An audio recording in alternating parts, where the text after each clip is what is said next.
আসসালামু আলাইকুম চাচা। সারা জীবন তুমি আমারে ভাই ডাকিছো, আজ হঠাৎ চাচা বলে ডাকতিছো। আগে ভুল করে ভাই ডাকিছিলাম, ঠিক আছে, এখন চাচা ডাকে সেটা সংশোধন করে নিয়েছি। I am sorry. চাচা, আপনার শরীর স্বাস্থ্য ভালো? আমার শরীর স্বাস্থ্য খুবই ভালো আছে, কিন্তু তোমার কথাবার্তা এবং তোমার চেহারার মধ্যে মনে হতেছে যেন কোনো রহস্য ঘনীভূত হয়েছে। ঘটনাটা কি একটু খুলে বলো তো।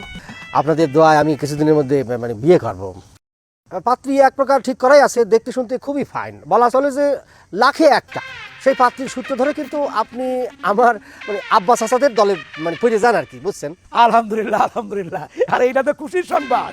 তার পাত্রীটা কিরা মজনু? চাচা, ওই আপনার ওই ছোট বোনকে বিয়ে দিয়েছেন না রামচন্দ্রপুর, সেই মানে বোনের দুটি ছেলে মেয়ে আছে। তাদের বড় মামার একমাত্র মেয়ে এখন কলেজে পড়ালেখা করতেছে। স্বভাব চরিত্র খুবই ভালো, দেখতে শুনতে সুপার ফাইন, বংশ মর্যাদা সুউচ্চ। আমার ছোট বোন, তারে বিয়ে দিছে রামচন্দ্রপুর, তার আবার দুটো ছেলে মেয়ে। তার বড় মামা, তার একমাত্র মেয়ে কলেজে পড়ে। তারপরে আমি তো তার বড় মামা। আর আমার মেয়ে লিলির কথা, এই ফাতিলের ঘরে ফাতিল, হ্যাঁ তুই আমার সামনে দাঁড়াইয়া আমার মেয়ের বিয়ের কথা করতেছিস? হ্যাঁ, তোর চাচা টাকা স্বাদ মিটাতেছি। চাচা, এইভাবে উত্তেজিত হবেন না। আপনার যে বয়স, আপনি যে কোনো সময় হার্ট অ্যাটাক করতে পারেন। আপনার হার্ট অ্যাটাক হলে আমি এই বয়সে আমি শ্বশুর হারার শোক সহ্য করতে পারবো না। তোর শ্বশুর হারানো তো দেখাই যা।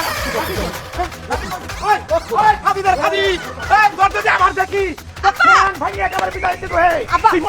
হ্যাঁ, ওই যে মজনু, হ্যাঁ, ও ফাজিল কয় আমি বলে ওর শ্বশুর। হ্যাঁ, আচ্ছা আচ্ছা, বুঝতে পারছি আব্বা, তুমি কেন অকারণে উত্তেজিত হয়েছো? আরে উত্তেজিত করে সাথে হয় নাকি? আরে হ্যাঁ? ডাক্তার তো তোমায় নিষেধ করেছে। ওরে আমি বাইরে ওরে শ্বশুর, ওরে শ্বশুর টাকা সাথ মিটাই দেবো। ওর কত বড় সাহস, হ্যাঁ?